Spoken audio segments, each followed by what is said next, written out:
Hey Colton, how's it going today? Doing really good, man. You? I'm doing well. I'm doing well, and I'm excited to chat. It's been a while. I think it's been probably 3 or 4 years since I've interviewed you, and I know a lot of life has happened in between there. You've got new music coming out, so there's a lot to talk about. But I have to ask you. So you took sort of like a 3 year break, right? Sure. So Yeah. what was that like for you those 3 years? Um, to all of you guys, it looked like a 3-year break. I was still working, but man, it was kind of a season and perspective change for my wife and I. The American Idol deal ended, which meant the label deal ended as well. So there was a second there I was without a label.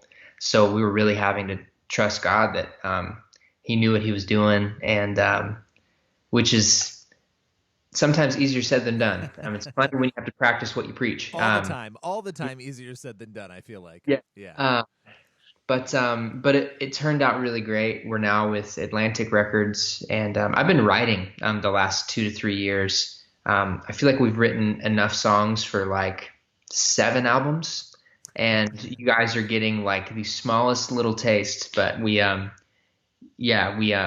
picked the best of the best from those 60 to 70 songs, and we're gonna release five. So that's the plan now. It's That's hard to That's so pick. crazy. Well, and it's funny because you said, to everyone else, it's like, oh, you've been on a break, but you haven't been because it takes an insane amount of work.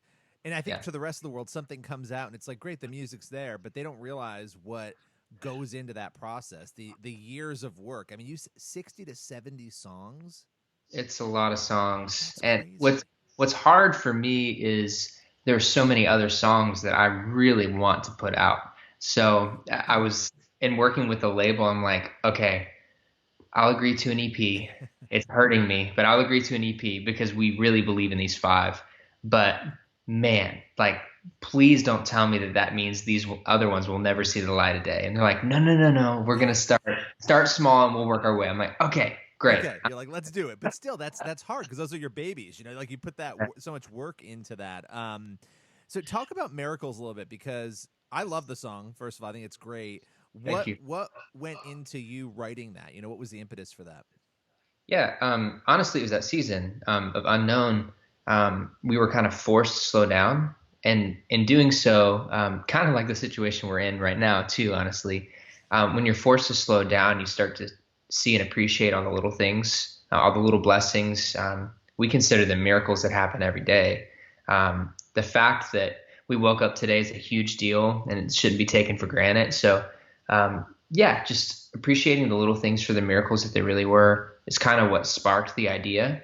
Got to write the song with like songwriter legend Busby, who actually passed away latter bit of last year, which is such a bummer. But it was so cool that we got to have that time and write such a timely song um, at his place in California. But yeah, that's kind of what sparked it was that season that I was in. So it was a very personal place that we got to have fun with. Yeah, and you and your wife, by the way, speaking of miracles, you guys are expecting twins, which is amazing. Are you ready for that? Are you ready for twins? Um, as ready as you can be. Um, it's so funny. Like before we found out we were pregnant, um, we would kind of like every once in a while have the conversation. Be like, "Are we ready?" And it's kind of like, "Is anyone ever ready?" Right. Like, what is this? You will Um, be ready when it comes. That's what you learn. There's some yeah, on the job learning with twins. I would imagine. I've never had twins, but I have two. I have two kids, and I'm like balance. I always wonder, like balancing two kids. Part of me, it's like, man, it'd be awesome to do those things at the same time with two kids, and then the other part of me is like, wow, that's a lot to do with two kids at the same yeah. time. Yes, we're preparing. We're trying to prepare as best we know how. You guys will be awesome. It'll be great. But Yeah, it's gonna be so. congratulations. That's so Thank you cool. so much. Yeah, it's gonna be good. So, and I can't imagine there's any shortage of things going on. You've got obviously the new music, you have that happening, and you're coming off of this period of hard work that looked like a break to everyone else, but you were, working really hard.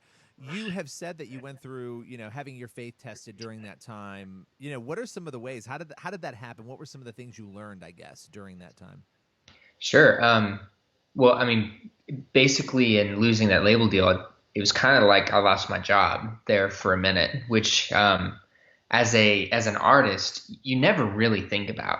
At least I didn't. I was always felt like I would be under the security blanket of having a label and everything would be fine, and then all of a sudden it wasn't, and it was just kind of like, wow, it can be very easy to let fear and doubt creep in. But my wife said something that changed the game for us. She said, what if this isn't a setback? What if God is just setting you up for what's next? And I'm like, wow, that is so much better than standing on fear or standing on whatever else it is. So we started to put our faith to that, and it wasn't just a couple months later that we saw things start to shift. I firmly believe that faith is what precedes a miracle. We have to have faith. We have to come with faith, and that's whenever like it's kind of like when you want, let's say you want a Jeep, and you don't see Jeeps a lot, but as soon as you like get one or you're like wanting to get one, you see them everywhere. They're everywhere. Exactly. Everywhere. Exactly. They actually are everywhere. But the point being is like whenever you start to use your words and to start speak life into your situation, you start seeing it happen. And that's something that my wife and I started to do, and it really just changed the game for us. Yeah, I mean that's a hard thing too, and I've had a lot of people on the show recently who have talked about identity, and people who work in media or Hollywood or music. Those are three areas where identity, it's so easy, and not that you did this at all, but I'm putting it out there because I think anybody who's worked in those arenas probably has struggled with this, where you end up having your identity sometimes be in the wrong place, even when you don't mean for it to be in that place. It's not in God, maybe it ends up sort of shifting towards the attention or the even just the job itself, the love for music, maybe in your case. I don't know, but did you learn any lessons around that, or have you kind of always felt like you were pretty solid in that arena? Yeah, it's a really tough job what I do for that reason. We weren't designed to get the glory. We were designed to give the glory, and when you are on the receiving end of that, it's really easy to believe it. Yeah. I've heard people say, my dad even said, "Don't believe the hype, good or bad." It's really good advice, but yeah, my last record that I put out with Capital Christian was called Identity. So it's really funny that yet again I've got to practice what I preach. But yeah, when that went away, it was like part of who I was felt like it was dying, and I'm like, whoa, what is this? And I didn't even realize I was so wrapped up in it. But I'm like, man, like I'm more than just writing songs, and I'm more than just this guy you might see on a CD cover or on a poster. Um, like I have a wife and I have a family, and now I'm gonna have two little girls added to the family, and it's like, oh, I'm so much more than that. So yeah, it was a good reality check. Yeah. Good slice of humble pie, as my mom would like to say it. But yeah, it was good. Did definitely learned a lot. Yeah, I mean, there's so many people I think probably listening to this or watching this who, they're feeling that same thing in their own life. It doesn't have to be music or Hollywood. I think we can so easily wrap ourselves, especially jobs. I think Yeah, professional things. I mean, working in media for the years that I have, that's been a struggle for me because it's so easy to just, like you were saying, you don't even realize it. And then when it's gone or you have a move or something changes and you see a noticeable shift in some way, you're like, oh my gosh, I was really pouring myself into that attention or that thing and, not pouring myself maybe where I should have been. And so I always try to stay grounded in that, but it's so easy to slip away again. So I appreciate you sharing that because I think that's a huge issue for so many people. And right now we got a lot of time to think, right? We're all kind of in quarantine. So man. Yeah, we've got tons of time, and it's so funny. Like early on, like I was doing the puzzles, and I totally came across a Batman Lego set that I had to have, so I definitely obliged. But it's like, you know what? Like we're gonna get our house ready for the girls, and we're gonna start doing things even with ourselves. Like my wife, even though she's pregnant, she works out pretty much every day. I'm trying to do the same. Like it's like, oh, we have such an opportunity to like better ourselves in this environment, and it's up to you. It's a decision that no one else can make for yeah, you. You have to do it, And I think a lot of people are going to come out on the other side of this a lot healthier and a lot stronger. Families are going to be tighter. Yeah, there's going to be a lot of good that comes out of this, I think. Well, it's like, I mean, you talk about first world problems, but I miss getting a Starbucks or like going out and doing like the simple things. And I would complain about, and I'm a natural complainer, and that's something that I have to ask God to help me with all the time, because I can complain about things. And now I'm like, wow, I was complaining about a lot of stuff that was really silly, right? And now I'm thinking, oh, I'm making my own coffee, God forbid, but it's like, wow, I'm learning a lot about myself. And I think you're so right. We have to kind of make that decision to say, okay, like, God, what are you going to teach us through this time, right? Yeah. What do you have for me during this time? So I've been kind of trying to shift my focus. I live in New York, so we've been kind of in the Oh man. centerpiece of a lot of this, right? So we're kind of in the ground zero of it. But so you've been doing puzzles. You did a Batman set. You bought a Batman set. I Are did. you done with the puzzles yet? Do you feel like you're tired of them? Are you still doing them? Yeah. So my last puzzle was an all black puzzle. Oh wow! The entire thing was black. How do you even And, do that? How does that even? they give you like a piece of paper that has like the shapes all outlined. Oh wow! But it's, I mean, That when seems you're, intense. it's intense. It's intense. It took me a couple of weeks to do that one. But yeah, I think I'm good on puzzles for a solid while. That one, yeah, did me out on the puzzle fill. Monopoly has been our thing. Like, we've been doing a lot of Monopoly, and then we shifted to like the Switch and doing Monopoly on the Nintendo Switch, and it's not the same, but it's different. So it's like different enough where you're like, okay, I can do this, but Yeah, I'm kind of monopolied out now. sure. But on a serious note, because I did want to ask you one other thing about career, because you were on American Idol, your career started out there. A lot of artists, and I always say, and I really believe this, that there are so many Christian artists who would blow so many other people out of the water in the secular world, right? And you have this choice of making music that honors God, um, and that inspires people. Not that secular music can't do that, and it obviously has, but it's very Yeah. different. Did you ever face a struggle of kind of saying, do I want to cross over? Do I want to move into that realm? I know some artists actually don't even see big differences. They just make music, right? And that honors God. But how have you Yeah. processed that, and what drove your decision to choose the path that you've been on? Yeah, that's a great question. Well, coming off of Idol, it was definitely a decision that I had to make. Being on a mainstream television show, but growing up in church and listening to Christian music, obviously my heart was there. So just kind of that question of asking God, what do you have for me? Is my goal here? Should it be bringing a bunch of people who wouldn't normally listen to Christian music to listen to Christian music, or is it to be a light in a dark place? Um, and I just asked and I was like, you know what? Like, I just pray that you show up in the writing room, and we'll know pretty quickly based on the songs. And the first couple songs I wrote were the first two singles on my first record, "You Are" and "Never Gone." So it was like, okay, cool, love this, love Christian music. It's funny you ask that though, because being with Atlantic is a mainstream record Right. label, which means I think technically Miracles is categorized under pop and not Christian, which surprised me whenever I saw it for the first time. I was like, oh, um, I knew that there were going to be more opportunities with Atlantic.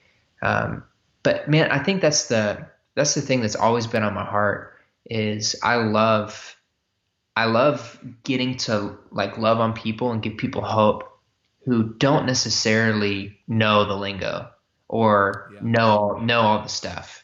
Um, that brings me so much joy. It did when I was on Idol. People they didn't even know what it was that was different about me, but they would write me letters or hit me up on Twitter at the time, and they'd be like, "Hey, I'm gravitated toward you. Like, I love like who you are, what you stand for," and then I get to tell them about Jesus, and it's really awesome. But there's a big opportunity that my team and I have in front of us to continue to do that. I love that. All the while bringing all of these fans that we've made in the Christian world as well along with us. We can't do it without them. Um, it can be a tricky thing because I've growing up in Christian music, you see bands and artists do it the right way, and you see some do it the wrong way. Um, I in no way am and saying, I'm done with Christian music. I'm Sure. gone to No. I totally get it. I love Christian music and always will. And I will continue to make music that I believe in morally and creatively. But like I said, we just have a really cool opportunity to reach people who won't come to church. And they're listening to something. They're listening to Ed Sheeran and Shawn Mendes and Exactly. now Lauren Daigle, which is awesome. But Yeah. yeah, we're wanting to service those people as well. So And people need it. I mean, there's such this like I don't think you have to choose either or. I'm not a musician, right? I'm not a performer, but I feel like we just the way we talk about things, and I won't ask you to comment on this, but I will comment on it. In the Christian world, is sometimes so siloed. Like you have to do this or you have to do this, and you can't go over here and do this because if you do that, you know, you're selling out or you're not. It's like no, that's not. I mean, I think back to I Can Only Imagine, and I remember I was in college at the time when that song was hitting mainstream channels and like Z100 in New York City. People are blaring Z100, which is a mainstream station, and I Can Only Imagine it's the #1 song. And yeah, I just remember Mercy Me being like, we've moved on to another album. Like, we're not even that song. We're not intentionally pushing that song out. And you probably know the story behind it, but God does things, you know, with people's music and with anything. He can do anything. So it's just yeah, to me incredible. And I love that journey that you're on there. And I think Miracles is a song that could play anywhere and that would speak to people in a deep way and people who need that message, right? I mean, that's the goal, isn't it? Not just yep, inspiring people who are believers, but reaching others. So yep. that's That's awesome. exactly right. Uh, I concur. well, there you go. There you go. I was like, I'm not going to make you comment. So my last question for you: out of the songs that are coming out in this EP, which one is your personal favorite and why?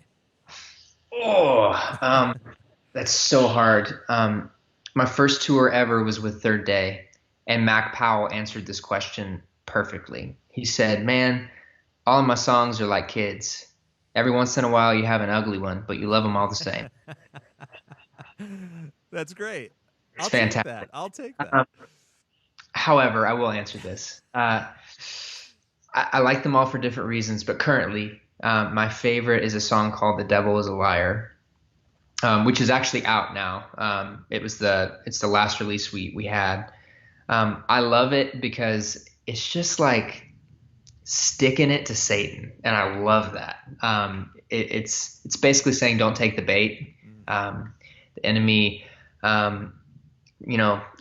goes around seeking to kill, steal, and destroy. God comes to give us life and life more abundant. So realize if something falls in the steal, kill, destroy category, realize who it's from and dismiss it. And if it's from the other category, cling to it.